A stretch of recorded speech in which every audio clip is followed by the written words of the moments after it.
കാണിച്ചത് എന്താ ശരിയാണ്? ഞാൻ പറഞ്ഞു, ഇപ്പൊ ഒരാള് ഹസ്ബൻഡ് മരിച്ചെന്ന് പറഞ്ഞാൽ വെള്ളം എടുത്ത് ഒരു മൂലക്ക് ഇരിക്കാനാണോ നമ്മളെ സപ്പോർട്ട് ചെയ്യാനും പറ്റില്ല. അതാണ് പ്രശ്നം. കാരണം ആ തെറ്റ് ചെയ്തോ ഇല്ലെന്ന് നമുക്ക് വ്യക്തമല്ല. ചെയ്തിട്ടുണ്ടാവാം, ഇല്ലായിരിക്കാം. ഇത് രണ്ടിന്റെ ഇടയിൽ നിൽക്കുമ്പോൾ നമുക്ക് ഒരാളെ സപ്പോർട്ട് ചെയ്യാൻ പറ്റില്ല. തെറ്റ് ചെയ്തിട്ടുണ്ട് ഉറപ്പാണെങ്കിൽ അത് ചോദിക്കാനും അതുപോലെ തന്നെ സംസാരിക്കാനും എനിക്കറിയാം. എനിക്ക് എന്റേതായ നിലപാടുണ്ട്, ആ രീതിയിൽ ഞാൻ പറയുകയും ചെയ്യും. ഓക്കെ, ഓരോ മനുഷ്യന്മാർക്കും നിലപാടുകൾ ഉണ്ട് എന്നുള്ളതാണ്. ഇപ്പൊ രേണുസുതിയെ ക്രൂശിച്ചതിനെ കുറിച്ചിട്ടാണ് ആള് പറയുന്നത്. പണ്ടേ ഇദ്ദേഹം പറഞ്ഞൊരു വാക്കാണ്, ഭർത്താവ് മരിച്ചെന്ന് കരുതിക്കൊണ്ട് വെള്ളിയും വെള്ളിയിട്ട് നടക്കേണ്ട കാര്യമുണ്ടോ എന്നുള്ളത്. സംഭവം ശരിയാണ്, അങ്ങനെ വെള്ളിയും വെള്ളിയിട്ട് നടക്കേണ്ട കാര്യമൊന്നുമില്ല. എന്തുകൊണ്ടാണ് രേണുസുതിയെ ആളുകൾ വെറുത്തത് എന്നുള്ള ഒരു കാര്യം എന്തുകൊണ്ടാണ് ആളുകൾ മറക്കുന്നത്? നിങ്ങളിപ്പോ അവര് ലാസ്റ്റ് ചെയ്ത കുറച്ച് വീഡിയോസ്, ഈ അസുഖം വന്നു എന്ന് പറയുന്നതിന് മുൻപ് ചെയ്ത വീഡിയോസും അവരുടെ സബ് വീഡിയോസും ഒന്നും പരിശോധിക്കുന്നില്ലേ, നോക്കുന്നില്ലേ എന്നാണ് ചോദിക്കാനുള്ളത്.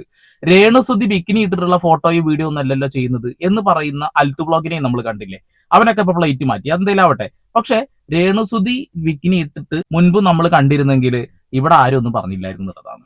എന്തുകൊണ്ടാണ് രേണുസുതി ആളുകൾ വലിച്ചു കീറി ഒട്ടിച്ചത്? രേണുസുതി അറിയുന്നത് തന്നെ, ആളുകൾ കാണുന്നത് തന്നെ കൊല്ലസുതി മരിച്ചതിന് ശേഷം. ആ വിധവയായിട്ടുള്ള സ്ത്രീ കരഞ്ഞ് കണ്ണീരൊഴുക്കി നിൽക്കുന്നത് കാണുമ്പോൾ ആളുകൾക്ക് സഹതാപം തോന്നിയിട്ട് സ്നേഹം തോന്നിയതാണ് അവരോട്. പക്ഷെ പിന്നീട് അവർ ഏതൊക്കെയോ ഘട്ടങ്ങളിലൂടെ കടന്നു വന്നു, ഇന്റർവ്യൂകൾ അറ്റൻഡ് ചെയ്യുന്നു, പല നാക്ക് പിഴകളും സംഭവിക്കുന്നു. അതിന്റെ ഭാഗമായിട്ടാണ് ആദ്യമായിട്ട് അവർ ക്രൂശിക്കപ്പെടുന്നത്, അല്ലെ?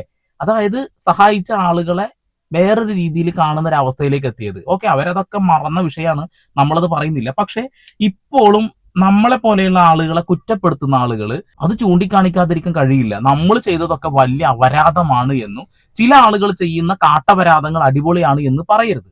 ഞാൻ പറയുന്നത് ഇപ്പോഴത്തെ കാര്യങ്ങളല്ല, ഞാൻ കുറച്ച് മുൻപത്തെ കാര്യം പറഞ്ഞത്. മുൻപത്തെ കാര്യം ഇവിടെ കിടക്കുന്നില്ലേ, അത് പറയണ്ടേ? അപ്പോ പറയാനുള്ളത് പറയണം, അത്രേ ഉള്ളൂ. അവര് എങ്ങനെ കടന്നു വന്നിട്ടുള്ളത്? അവര് കുറച്ച് റീൽസ് ചെയ്യുന്നുണ്ട്, അവര് കുറച്ച് ആൽബങ്ങൾ ചെയ്യുന്നുണ്ട്, ഇതൊന്നും പ്രശ്നം ഉണ്ടായിരുന്നില്ല. അവർക്ക് അതിനുള്ള കഴിവില്ല എന്ന് ചൂണ്ടിക്കാണിക്കുന്നത് എന്ത് തെറ്റാണുള്ളത്? സോഷ്യൽ മീഡിയയിൽ കൊടുന്നിരുന്ന വീഡിയോസ് ആണ്, ആരുടെ അലമാരയിൽ കയറിയിട്ട് കുത്തിപ്പൊളിച്ചെടുത്ത് കൊണ്ടുവരുന്ന വീഡിയോസ് അല്ല. അത് ആദ്യം മനസ്സിലാക്കുന്നുള്ളതാണ്. അങ്ങനെയുള്ള വീഡിയോസ് അവരിടുന്നു, അതിൽ ആളുകൾ അഭിപ്രായ സ്വാതന്ത്ര്യം ഉപയോഗിച്ചിട്ട് തെറിയല്ലാത്ത സഭ്യമായ രീതിയിലുള്ള കമന്റുകൾ നമ്മൾ കണ്ടിട്ടുണ്ട്, തെറിയും കണ്ടിട്ടുണ്ട്. എന്നാൽ ഈ തെറികൾക്കും അല്ലാത്തതിനൊക്കെ മറുപടി രേണുസുതി കൊടുക്കുന്നത് നമ്മൾ കണ്ടിട്ടുണ്ട് എന്നുള്ളതാണ്. തുടക്കത്തിൽ അവർക്ക് യാതൊരു കുഴപ്പം ഉണ്ടായിരുന്നില്ല, എന്താച്ച ചെയ്തോ എന്ന് പറഞ്ഞു. അത് കഴിഞ്ഞ് ഉടനടി കുറച്ച് ആളുകൾക്കെതിരെ കേസ് കൊടുത്തു. പിന്നെ അത് നടക്കില്ല എന്ന് കണ്ടപ്പോൾ നിങ്ങൾ എന്ത് വേണമെങ്കിലും ചെയ്തു എന്ന രീതിയിലേക്ക് അവർ മാറി എന്നുള്ളതാണ്. പാഷാണം ഷാജി ചേട്ടൻ കുറച്ച് കാര്യങ്ങൾ പറയുന്നുണ്ട്, നമുക്കതൊന്ന് കേൾക്കാം. എന്തായാലും കുറച്ച് കാര്യങ്ങൾ പറയാതിരിക്കാൻ കഴിയില്ല, അതുകൊണ്ട് മാത്രമാണ്. രേണുസുതിയെ സഹായിക്കണം എന്ന് ആഗ്രഹമുള്ളവരൊക്കെ സഹായിക്കണം കേട്ടോ. ഞാനിനി സഹായിക്കണ്ട എന്ന് പറയുന്നു എന്ന് കുറെ ആളുകൾ പറയുന്നു. നിങ്ങൾ എത്ര വേണമെങ്കിലും സഹായിച്ചോളൂ, അത് നിങ്ങളുടെ താല്പര്യം. ഞാൻ എന്റെ ഒരു കാര്യം മാത്രമേ പറയുന്നുള്ളൂ. അപ്പൊ ഇപ്പൊ മാനസികാവസ്ഥ ഭയങ്കര പ്രശ്നമായിട്ടിരിക്കുന്നു, അതിന്ന് റിക്കവർ ആവും. കാരണം അതിനുള്ള ശക്തി കിട്ടും.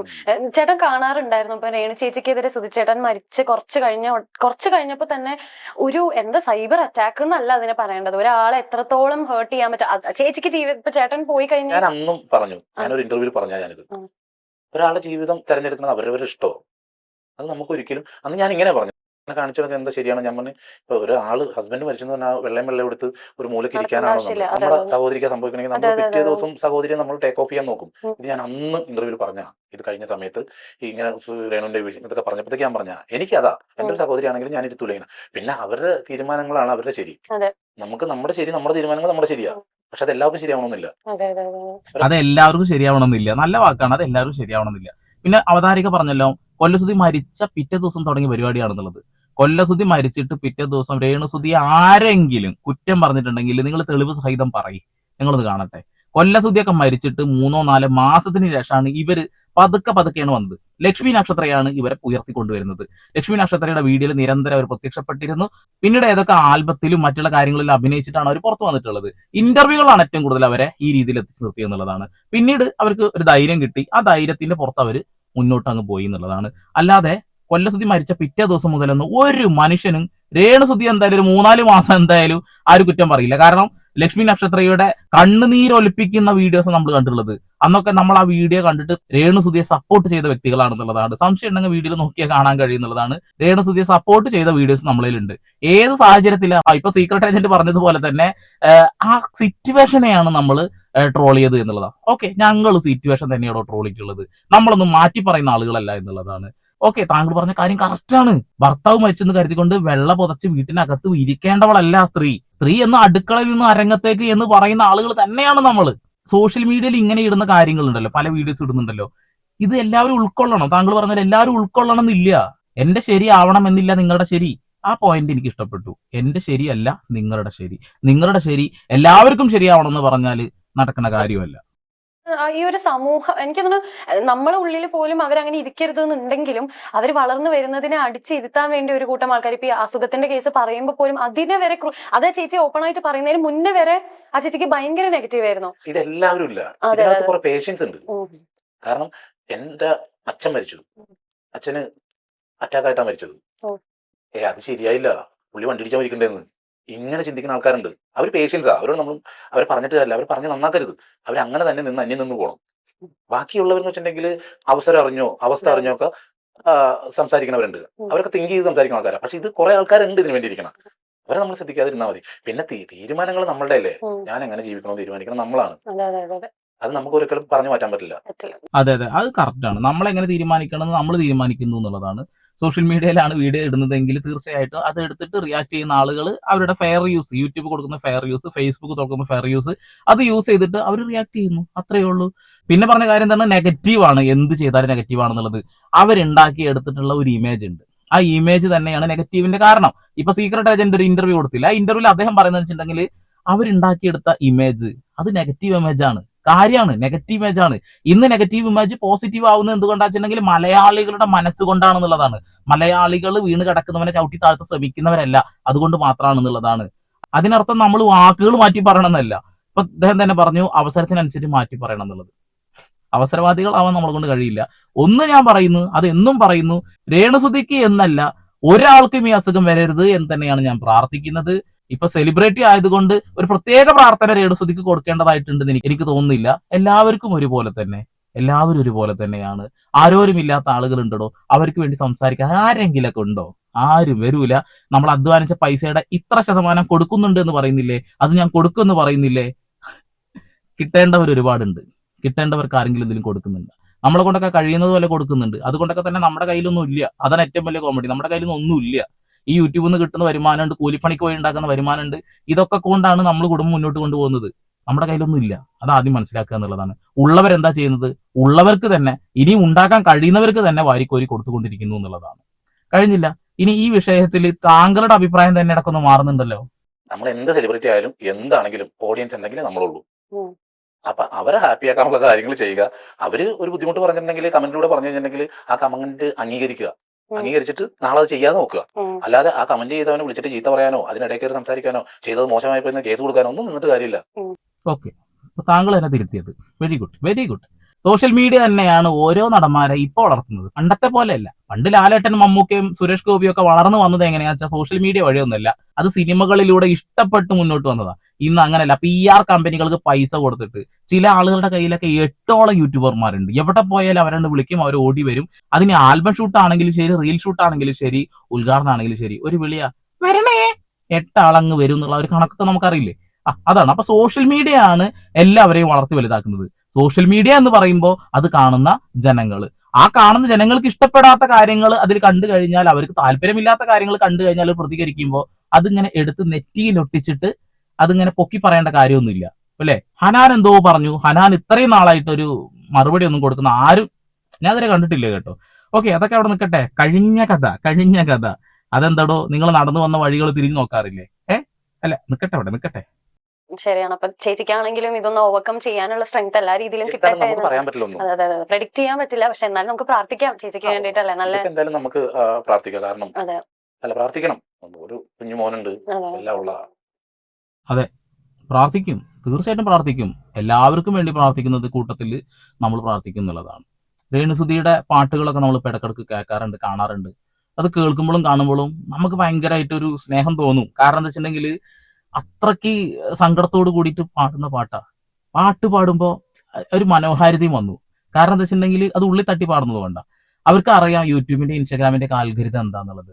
ആ പാട്ട് വേണമെന്നുണ്ടെങ്കിൽ മാറ്റി പാടാൻ എന്നെ കൊണ്ട് കഴിയും, എന്നെ കൊണ്ട്. അവർ പാടുന്ന പറഞ്ഞില്ല, എന്നെ കൊണ്ട് കഴിയും. അത് ചിലപ്പോൾ നശിപ്പിച്ച് പാടാൻ എന്നെ കൊണ്ട് കഴിയും. പക്ഷെ നശിപ്പിച്ച് ഞാൻ പാടി കഴിഞ്ഞാൽ ആരും കാണാണ്ടാവില്ല. പക്ഷെ ചില ആളുകൾ പാടിയാൽ കാണാൻ ആളുണ്ടാവും എന്നുള്ളതാണ്.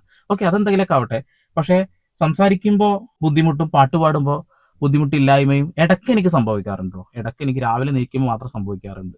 എന്തായാലും പ്രാർത്ഥിക്കും. പ്രാർത്ഥിക്കാതിരിക്കാൻ നമ്മളെ കൊണ്ട് കഴിയില്ല. പടച്ച തമ്പുരാനെയും ദൈവങ്ങളൊക്കെ പിടിച്ച് നമ്മൾ പ്രാർത്ഥിക്കും.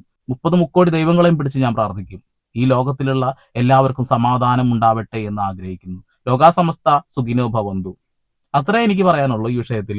ഒരുപാട് ആളുകളുണ്ട്, അവർക്ക് വേണ്ടി കൂടി പ്രാർത്ഥിക്കാൻ നിങ്ങളൊരു സമയം കണ്ടെത്തുക എന്നുള്ളത്, അവരെയും കൂടി സഹായിക്കാൻ നിങ്ങളൊരു സമയം കണ്ടെത്തുക എന്നുള്ളതാണ്. അതെ അതൊക്കെ നന്നാവും, നേരെയാവും. അതെ അതെ, എന്തായാലും ഇനിയെങ്കിലും ആൾക്കാർ അവർക്ക് ഈ സമയത്ത് ഏറ്റവും കൂടുതൽ ഒരു മാനസിക സന്തോഷമാണല്ലോ വേണ്ടത്. ഈ കമന്റ്സ് വായിച്ച് പണ്ടത്തെ ചേച്ചിയുടെ ഒരു സ്റ്റേജ് അല്ലല്ലോ ഇപ്പൊ. പണ്ടാണെങ്കിൽ ചേച്ചിക്ക് റിയാക്ട് ചെയ്യാം, ഇപ്പൊ ചേച്ചിക്ക് റിയാക്ട് ചെയ്യുന്നതിന് ചേച്ചിയുടെ പ്രഷറും ഒരു വേറെ ഇതുണ്ടല്ലോ, മെന്റൽ പ്രഷർ എന്നുള്ളത്. അപ്പൊ ഇനിയെങ്കിലും ആരും അത് ചെയ്യാതിരിക്കട്ടെ, ചേച്ചിക്ക് ഇനിയെങ്കിലും കുറച്ച് സമാധാനം കിട്ടട്ടെ എന്നുള്ളതാണ് അല്ലെ. അതെ, ഞാനും തന്നെ ആഗ്രഹിക്കുന്നത്. അവര് കമന്റുകൾക്കുള്ള മറുപടി കൊടുത്തത് ഞാൻ ഒരുപാട് കണ്ടിരുന്നു. ഞാൻ പറഞ്ഞു, ചില കമന്റുകളൊന്നും നമ്മൾ കണ്ടിട്ട് പോലും ഉണ്ടാവില്ല. ആ കമന്റ് എടുത്തിട്ട് പൊക്കി പിടിച്ച് വരുന്നത് നമ്മൾ കാണാറുണ്ട്. പല കമന്റിനുള്ള മറുപടി കൊടുക്കുന്നത് നമ്മൾ കണ്ടിട്ടുണ്ട്. ഇന്ന് അതിനുള്ള സാഹചര്യമല്ല. അവർ ആ ഒരു ക്യാൻസറിനെ ഫൈറ്റ് ചെയ്തിട്ട് തോൽപ്പിച്ചുകൊണ്ടിരിക്കുകയാണ്. സാമ്പത്തികം ഉണ്ട് എന്നുണ്ടെങ്കിൽ, ഭാഗ്യം കൂടി ഉണ്ട് എന്നുണ്ടെങ്കിൽ നമുക്ക് ഇതിനൊക്കെ സിമ്പിളായിട്ട് മറികടന്ന് വരാം. ഒരുപാട് ആളുകളെ നമുക്കറിയാം, ഒരുപാട് ആളുകൾ ഉണ്ട് എന്നുള്ളതാണ്. കാരണം എന്താ വെച്ചിട്ടുണ്ടെങ്കിൽ ഇത് ബ്രസ്റ്റ് ക്യാൻസർ അല്ലെ, ഇത് സംഭവം സർവ്വസാധാരണമായിട്ട് കണ്ടുവരുന്ന ഒരു അസുഖമാണ്. ഇതിപ്പോ 4ാം സ്റ്റേജ് എന്നാ പറയുന്നത്. അത് 4ാം സ്റ്റേജ് ആണെങ്കിൽ പോലും അത് മറികടന്ന് രക്ഷപ്പെട്ടു വരാനുള്ള സാധ്യത 90% അല്ലെങ്കിൽ 99% ഉണ്ട്. നമ്മുടെ വിൽ പവറും കൂടി വേണം എന്നുള്ളതാണ്. അപ്പൊ ഈ ഒരു സമയത്ത് അവരവരുടെ കാര്യങ്ങൾ സോഷ്യൽ മീഡിയയിൽ പറയുന്നത് നല്ലൊരു കാര്യമാണ്. ജനങ്ങൾക്ക് മറ്റുള്ള ചാനലുകൾ കൊടുത്തിട്ടുള്ള അപ്ഡേഷൻ അറിയാതെ തന്നെ അവരുടെ ചാനൽ വഴി അപ്ഡേഷൻ അറിയുന്നത് നല്ല കാര്യമാണ് അല്ലെ. അതിൽ നിന്നൊരു ഏണിംഗ് അവർക്ക് കിട്ടും. ഓൾറെഡി 7.5 ലക്ഷത്തോളം അവർക്ക് ഇൻസ്റ്റാഗ്രാമിൽ നിന്ന് കിട്ടുന്നുണ്ട്. സായി ഇപ്പൊ ഒരു അത്യാവശ്യം കുറച്ച്, ഇനി ആരുടെ മുന്നിൽ കയ്യിൽ നിന്ന് കിട്ടേണ്ട ആവശ്യമില്ല എന്ന് പറയുമ്പോൾ അത്യാവശ്യം വലിയൊരു തുക കൂടുതൽ ഒരു 3 ലക്ഷത്തിന്റെ അടുത്ത് ഉണ്ടാവും വിചാരിക്കുന്നു, കൊടുത്തിട്ടുണ്ട്. അപ്പൊ തന്നെ ഒരു 10 ലക്ഷം റുപ്യ അവരെ കയ്യിൽ ഇപ്പോൾ ഒരു മാസത്തിൽ തന്നെ കിടക്കുന്നുണ്ടാവും. പിന്നെ അവർ സഹായിക്കണം എന്ന് പറഞ്ഞൊരു വീഡിയോ ഞാൻ കണ്ടു. അപ്പൊ അതുവഴി ആൾക്കാർ ഇഷ്ടം പോലെ കൊടുക്കും, അതിൽ വഴി കിട്ടും. അവരുടെ ചാനൽ വഴി ഒരു വീഡിയോ ചെയ്യുന്നത് നല്ല കാര്യമാണ്. പക്ഷെ കമന്റിന് മറുപടി കൊടുക്കാനോ കമന്റ് നോക്കാനോ അവർ നിൽക്കാതിരിക്കുക തന്നെയാണ് ഏത് കാലഘട്ടത്തിലും നല്ലത്. അങ്ങനെ നിന്നത് കൊണ്ട് മാത്രമാണ് ഇപ്പോ ഈ രീതിയിലായി കിടക്കുന്നത് എന്നുള്ളതാണ്. ഈ അസുഖം വന്നതിനെ കുറിച്ച് എല്ലാ പൊന്നു നമ്പറക്കന്മാരെ ഞാൻ പറഞ്ഞിട്ടുള്ളത് അസുഖമല്ല. ആൾക്കാർ അറിഞ്ഞത് എങ്ങനെയാന്ന് വെച്ചിട്ടുണ്ടെങ്കിൽ ഈ മറുപടികൾ കൊടുത്തിട്ടും അതേപോലെ തന്നെ ഞങ്ങളെ പോലുള്ള ആളുകൾ റിയാക്ഷൻ വീഡിയോ ചെയ്തിട്ടാണെന്നുള്ളതാണ്. അപ്പൊ അവർക്ക് നമ്മളോട് സ്നേഹം ഉണ്ട് കേട്ടോ. അപ്പൊ സായി തന്നെ പറഞ്ഞു, അവരിനി നമ്മളെ കുറിച്ച് വീഡിയോ ചെയ്താലും ഒന്നും പറയില്ല, അവർ ചെയ്തോട്ടെ എന്നുള്ള ധാരണയിലാണ് നിൽക്കുന്നത്. അതെന്തുകൊണ്ടാന്ന് നിങ്ങൾക്ക് മനസ്സിലായിട്ടുണ്ടാവുമല്ലോ. കഴിഞ്ഞൊരു 2 മാസത്തിന്റെ ഇടയിൽ യൂട്യൂബർമാരൊക്കെ വീഡിയോസ് റിയാക്ട് ചെയ്ത് നിന്ന സമയത്ത് തന്നെ അവരുടെ റീച്ച് ഇൻസ്റ്റാഗ്രാം പോയൊക്കെ കാണാം, ഒറ്റയടിക്ക് ഡൗൺ ആണ്. ഇപ്പൊ അത് കയറി കിടക്കുന്നുണ്ട്. ഇപ്പൊ ഇൻസ്റ്റാഗ്രാമിന്റെ അൽഗരിതം എന്താന്ന് വ്യക്തമായിട്ട് നമുക്കെല്ലാവർക്കും അറിയാം. അതുകൊണ്ടാണത്. ഇതിപ്പോ എന്നെ വിളിക്കേണ്ട 2ാമത്തെ കോളാ. ഇത്രേ വർഷത്തിനിടയ്ക്ക് സുധി മരിച്ചിട്ട് ആണോ? ഒരു പ്രാവശ്യം വിളിച്ചപ്പോഴാണ് ഞങ്ങളുടെ ഗ്രൂപ്പിൽ ആഡ് ചെയ്തപ്പോഴത്തേക്ക് അതിൽ അപ്പൊ എന്നെ വിളിച്ചു, ചേട്ടാ ഞാൻ ആ ഗ്രൂപ്പിൽ ഉണ്ടാകുന്ന വിളിച്ചു. Okay okay. അതിനുശേഷം വിളിക്കണ ഞാൻ അങ്ങോട്ട് വിളിച്ചു, ഞാൻ വൈഫും കൂടെ അങ്ങോട്ട് വിളിച്ചു. അത് കഴിഞ്ഞപ്പോ പിന്നെ ഇപ്പൊ ഇന്ന് വിളിച്ചത് ഇങ്ങോട്ട് വിളിച്ചു. ഓക്കെ. അല്ല, നമുക്ക് ഒരാൾ വിളിച്ച് ചേട്ടനെ വിളിച്ച സമാധാനം ഉണ്ടെന്ന് പറഞ്ഞാൽ അത് നമ്മുടെ ജീവിതത്തിൽ ഏറ്റവും വലിയ. പിന്നെ വിളിക്കണത് നമ്മുടെ കൂടപ്പുറപ്പും കൂടി ആകുമ്പോഴത്തേക്ക് അപ്പൊ അത് തീർച്ചയായിട്ടും ചേർത്ത് വെക്കണം. നിങ്ങളൊക്കെ ചേർത്ത് വെക്കേണ്ട ആളുകൾ തന്നെയാണ്. കാരണം എന്താ വെച്ചിട്ടുണ്ടെങ്കിൽ കൊല്ലസുധിയുടെ കൂടെ ഒരുപാട് സ്റ്റേജ് പങ്കിട്ടതാണ്, ഒരുപാട് വേദികൾ പങ്കിട്ട ആളുകളാണ്. നിങ്ങളുടെ ആ ഒരു ബോണ്ട് നമുക്ക് കണ്ടറിയാം, നമുക്ക് കണ്ടാൽ തന്നെ അറിയാം. നിങ്ങളുടെ ആ ഒരു പരിപാടികളൊക്കെ കാണുമ്പോൾ തന്നെ ഭയങ്കര സന്തോഷമാണെന്നുള്ളതാണ്. നിങ്ങളെ കൊല്ലസുധിയൊക്കെ ഭയങ്കര ഇഷ്ടമാണ്, എനിക്ക് ഭയങ്കര ഇഷ്ടമാണെന്നുള്ളതാണ്. പക്ഷെ എല്ലാവരും അതുപോലെ ഇഷ്ടപ്പെടണമെന്നൊന്നും ആരും പറഞ്ഞു വരരുത്. പിന്നെ എനിക്ക് എൻ്റെ ഒരു നിലപാടുണ്ട്, നിലപാടിന് മാറി ചിന്തിക്കാൻ എന്നെ കൊണ്ട് കഴിയില്ല എന്നുള്ളതാണ്. ഒരുപാട് ആളുകൾ കഷ്ടപ്പെടുന്നുണ്ടോ. ആ കഷ്ടപ്പെടുന്ന ആളുകളുടെ കൂടെ നിങ്ങൾ നിൽക്കണം, ജനങ്ങളെ നിങ്ങൾ നിൽക്കണം. ഒരാളും ഇല്ല വീഡിയോ ചെയ്ത് കൊടുക്കുക, നിങ്ങൾ അത് ആദ്യം മനസ്സിലാക്കണം. ആർക്കും ഫോളോവേഴ്സ് ഒന്നും ഇല്ല. എന്തുകൊണ്ടാണെന്നറിയോ? ഒരു നേരത്തെ മരുന്ന് കഴിക്കാനുള്ള പൈസ ഉണ്ടാക്കാൻ വേണ്ടി കഷ്ടപ്പെടുക, ഓരോ ആളുകളുടെ ഔദാര്യം കാത്തു നിൽക്കുക എന്നുള്ളതാണ്.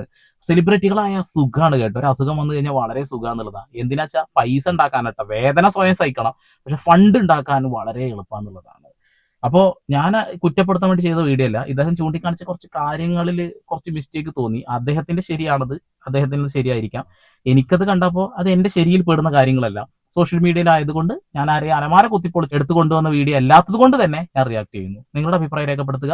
ഞാൻ കഴിഞ്ഞ വീഡിയോയിലൊക്കെ പറഞ്ഞതുപോലെ തന്നെ നിങ്ങളുടെ ശരീരത്തിൽ ഉണ്ടാകുന്ന ചെറിയ സിംറ്റംസ് പോലും ഡോക്ടറെ കാണിച്ചിട്ട് അത് ഉറപ്പുവരുത്തുക. ഇന്ന അസുഖമാണെങ്കിൽ തീർച്ചയായിട്ടും 15 വർഷം ഒന്നും കാത്തു നിൽക്കരുത്, ഉടനടി ഡോക്ടറെ കാണുക, ചികിത്സിക്കുക. വീണ്ടും വരെ പുതിയ വാർത്താവിശേഷങ്ങളുമായി സന്ദീപ് എടപ്പാൾ സൈനിങ്.